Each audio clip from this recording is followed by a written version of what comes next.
What's going on, guys? Welcome back to the channel. We got an interesting video today. It was sent to me on Twitter. It's titled, "Are the 2021-22 Celtics doomed?" So we're gonna watch this clip. It's from Jeff Goodman and Bob Ryan's podcast. You're gonna get my honest reaction, as I haven't seen it at all, so my instant honest sort of feedback and reaction on whether or not I agree or disagree with what they're saying. If it's your first time seeing it too, that's awesome. So we're gonna be watching this together, just like best friends. But yeah, you know, it should be cool. I think this is the type of video that's fun for me because honestly, it really is just irking reaction, you know, and I think that that's what you guys have liked on the channel so far. So definitely continue to send me these videos if you guys want me to react to any sort of clips or videos that you see. I really do enjoy doing it, and I'm not afraid to throw shots at some people that are in the video or agree with people that people don't agree with. It's gonna be my honest, genuine reaction, and yeah, it's pretty much all there is to it. So let's get to the video. Before we get to that video, hit that subscribe button if you have not already. We are pushing towards 1,500 subscribers. I can't thank you guys enough. You're all my best friends, and I still owe you guys the $100 giveaway from our 1,000 subscriber mark. So make sure to hit that subscribe button, turn the notification bell on so you don't miss that giveaway video. It's going to be posted in the next couple days. Make sure to like this video as well, and then comment down below what you think of this video, their takes, as well as mine as we go through it together. So let's get to it. Yeah, so again, I really don't know like at all what they're saying here. I will say this, I'll leave this link in the description below, so make sure to go check out this clip if you want to see it uninterrupted. But yeah, give credit where it's due. It's their show, it's their clip. Got to give the link in the description.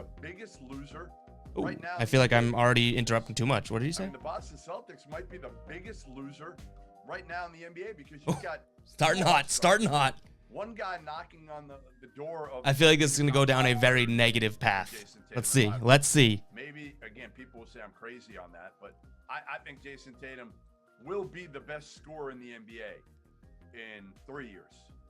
I really do. I think he'll be the best scorer in the NBA. Does anyone think that's crazy? I don't know if that's even that crazy. 3 years? And Brad Stevens, the biggest move he made was bringing in Josh Richardson in a one-year deal worth about 11 to 12 million, which I think Josh Richardson's a nice. I think we can all agree the biggest move Brad Stevens probably made so far was giving up on your four-time All-Star and trading Kemba Walker. Now, maybe what Jeff means is like the return in terms of how big the return is. But I think Brad Stevens kind of, you know, put his you-know-what on the table when he decided to instantly trade Kemba Walker once he became a front office guy, you know? But let's keep going. An upgrade over Shemi Ojale. Yeah, no kidding. I'm an upgrade over Semi. He's a better scorer and a really good defender. But if that's all you did, how can Celtics fans expect this team to be any better than it was last year when it was 500 and played in the playing game? Well, particularly since we want to know who's going to be the point guard. Well, we know who it is now. Marcus. It's Marcus Smart. Yep. Who else could it be? You're going to start Peyton Pritchard? But that's by default. I certainly completely, in my mind. Has Bob Ryan cleaned his office in the last 2 decades? He's a guy that can handle certain aspects of the responsibility technically, but he's not a point guard. Never will be. You know, they need a real point guard. I mean, I hope that isn't the way that Brad and Emi are thinking, that this is the answer. I mean, guys are flying around. You know, you mentioned Kendrick Nunn. You know, that would have been somebody. I mean, I don't know, but who's left? Nobody. I mean, Dennis Schroeder, who's flammable as. Oh my God. So Schroeder wants a bag. Dennis Schroeder is just chasing a bag constantly. Okay, that's what he wants. I'm not going to be the team that gives Dennis Schroeder a bag. Okay, I mean, he would probably be good here. I like the player. He can score. He could pass. He could defend. I'm not trying to give Dennis Schroeder the bag that he's been chasing because he seems like the type of guy that's going to get the bag and then get comfortable with it. So you're not going to bring in, Brad Stevens is not going to bring in Dennis Schroeder, in my opinion, to be Ime Udoka's first point guard here in Boston. Dennis Schroeder is going to would be like you buy a car and the second you get that car, it does start to depreciate. Literally, that's Dennis Schroeder. No Lonzo, no Kyle Lowry. Mike Conley goes back. So again, there's a drop at this point where I'm sure Brad is saying to himself, well, we can't really upgrade this all that much. So I'm going to stick with Marcus Smart, you know, unless, again, he can make a trade involving Marcus Smart. That would be, to me, the only other way to do this is can you move Marcus Smart for another point guard? But I don't know who it is right now. I feel like it's almost like this is what you've got right now. we're going to be very mediocre this I year. think it's and we're looking gonna like put that. all of our chips in for next year for the guy who I've said they should do now is Bradley Beal. I know I'm pausing this a lot to start, but just give me 2 seconds here. I know that everything is like sort of aligning and making sense for them to make a push for Bradley Beal next season, right? Like, I totally get that, but I feel like it still stinks that, you know, we're at a position where how is Brad Stevens any different from Danny Ainge in the sense that, hey, next year we're going to do it. Next year we're going to do it. We've already sat through Danny Ainge doing that for 2 decades. So to me, I don't love the idea of, oh, like, let's wait another year. It totally aligns right now, and it makes sense, and I'm trusting Brad Stevens. I get that. But that Brad Stevens sort of move of, hey, we're going to make a splash next year is legitimately nothing different than what Danny Ainge did his entire time here. And guess what? We were promised fireworks some nights. We were promised big signings. Nothing. Never really happened. So forgive us Celtics fans for being a little pessimistic, a little hesitant to buy into the, hey, next year we're going to do it. Because I feel like the track record has shown that doesn't always happen. Now, I get it. Like, Brad's a lot smarter than I am. And Brad's probably saying to himself, well, why am I going to... I thought he was talking about Bradley Beal for a second. I was like, wait, what? To maybe get Brad Beal. I know Beal is going to be frustrated. They traded Westbrook. Way too many Brads going on right now. This year. I mean, they got Kuzma, and, you know, the funny part is Brad Beal is like best friends with Kentavious Caldwell-Pope, who they got. Yeah, and Dinwiddie, right? Maybe this was recorded beforehand. So Beal's going to ride out this year. The big question is he can sign a huge extension right now if he wants to for huge money, or he can wait a year and sign even more or become a free agent.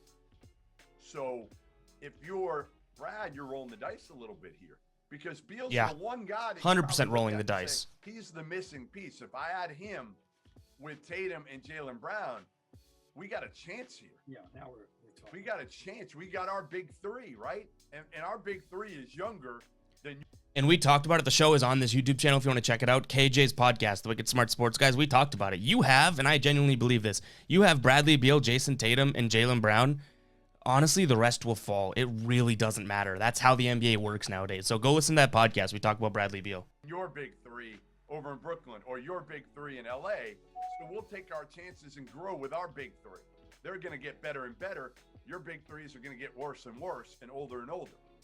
So I like the idea of it. If it works, listen, if it works, Brad Stevens is a genius. I'll take the year if I'm a Celtics fan, we hear if all the time. If I've got a chance to maybe win it all in 2, 3, 4 years.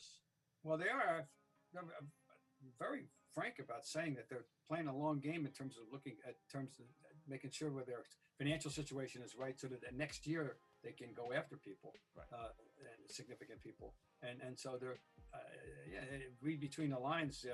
Folks, we're not kidding anybody about Why do I just love what he just read between the lines, folks? Between the lines, folks. Just cracked me up for no reason. Read between the line, folks. But now, why not get somebody again? Why not get a guy, even on a 1 year now? And there weren't many 1 years. He literally just took the words out of my mouth. A lot of these guys, even like the Jeff Greens of the world, 2 years, 10 million. I genuinely believe because this was more of like a a lower tier sort of free agency pool. This is like where Evan Turners and Chandler Parsons in the past have kind of strived, where they get these multi-year deals for big money just because there's no one else really available, no mega stars really available. And there were a few. I'm not trying to say that there weren't any big names in this free agency, but it is 1,000,000% proven over the years of the NBA that it's almost like you just have to be towards the top of your free agency class to get that bag, because teams will spend that money. Kendrick Nunn, 2 years, 10 and I think a lot of guys got that money this year. Kendrick Nunn of 2 years, 10 million, but they're trying to make sure that next year that they're going to be in a position where they can add a Bradley. This must have been before Cantor too, because they got somebody. That's what he just asked for. Somebody, and they got somebody. If they can, other than 2 guys, Jason Tatum and Jaylen Brown, and everybody else is going to be expendable. That's like, imagine that's like NBA 2K. Like, that almost would be fun to me to be like, all right, we have Jason Tatum, we have Jaylen Brown, we're going to get Bradley Beal with all this extra money, and then we have nothing else planned. Like, what would Brad do? That has to be, You know, I get it's a business and everything, and you got a lot of pressure, but that has to just be fun as a GM. We could do anything now. We have 3 players on our roster, which isn't realistic, but that does seem almost like a dream job as a GM. Like, all right, let's solve this problem. We got our studs. What can we do? You have in the discussion. But life's not a video game. I get it. Excellent backup. They got a backup. They just need a guy They for got him to 2 back good up. backups. Point guards, yeah. Yeah. Marcus Smart and Peyton Pritchard. The problem is they don't have a starter. Yeah, that's right. That's Right? I mean, I'm- that's the problem. So the Celtics, you know, to me, again, I think you're looking at more of the same, 500 this year, unless something crazy happens. And, you know, you just got to make sure what you have to do 500. this year, as much as anything, is get the chemistry right between Tatum and Jaylen Brown. And the new coach. So that if they get And the new Brown, coach. they're clicking at all cylinders, and both those guys are getting better. Like, they have to keep making strides so that they're ready in a year. You know, Tatum, again, is a top 5 player in the league in 2 years. Jalen top Brown is 15. a clear-cut all-star. I think he's close to that already. Decision-making better, and, his shot continues to fall. All right, so I'm not even going to lie. I think that title just got the clickbait. So I know that was sent to me on Twitter. I don't know if you were trying to clickbait me or if, you got clickbaited too, because neither one of these guys really even kind of alluded to the Celtics being doomed. The worst they said was that this is going to be a mediocre season. So I'll kind of, I guess, expand on that. And one thing at the end, Goodman said, like, the only things we need to worry about are Tatum and Brown getting better with chemistry playing. There's a lot more that we can read into this season.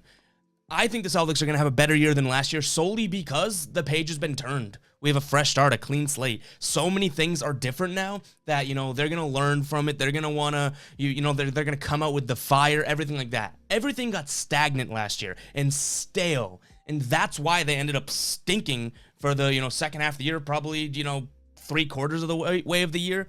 Like, the Celtics just got bored and nothing was clicking, anything like that. I think immediately you almost are starting this season with a little bit of like a turbo pack, just because there's the fun and there's the reason to go to work every single day, and then there's the fire under your asses because everything's so new. Different GM, albeit he's the coach last year, but different GM, new coach that Tatum and Brown love. You do have some new players. I think Richardson's going to be pretty huge for this team. You bring an old guy back like Al Horford. You bring another former player back in Cantor. Like, I think a lot of things have happened that people are kind of sleeping on just because they're not big moves. But the biggest move of all is the Celtics have a new head coach heading into next year. I think that alone is going to light a fire under Tatum, Brown, and the team's ass. I'm not going to go as far as saying, they're going to be a top 3 team or anything like that. Like, they might be a 5, 6, 7 seed. I really haven't, crunched all the thoughts in my brain and given my official prediction. I'll probably give you guys that closer to the season. But to me, answer 2 questions here. Are they going to be a mediocre team? I think they'll be a little bit better than mediocre. I think they're going to be better than last year. And then are they going to be doomed? I don't think the Celtics are going to be doomed. I think they've made enough changes this season that they will honestly come in kind of firing more than they were last year. The Celtics are not doomed next year. They're not doomed next year. I don't love the fact that they're like, using this year as a bye week. But it is what it is. Like, if they're honestly, and if we're going to trust the organization, trust Brad, they're going to make a move in 2022, then for 2021, I'll assume they're going to make a move in 2022 until 2022 rolls around, and then they don't. So we'll cross that bridge when we get there. But overall, I hope you guys like this video. Let me know in the comments down below if you agree with anything I said, disagree with anything I said, or same thing for these guys, Bob Ryan or Jeff Goodman. And again, I'll link their show in the description down below. Got to give credit where it's due. So yeah, make sure to hit the subscribe button, like the video, and then also, like I said, comment down below what you think. I'll catch you guys in the next video.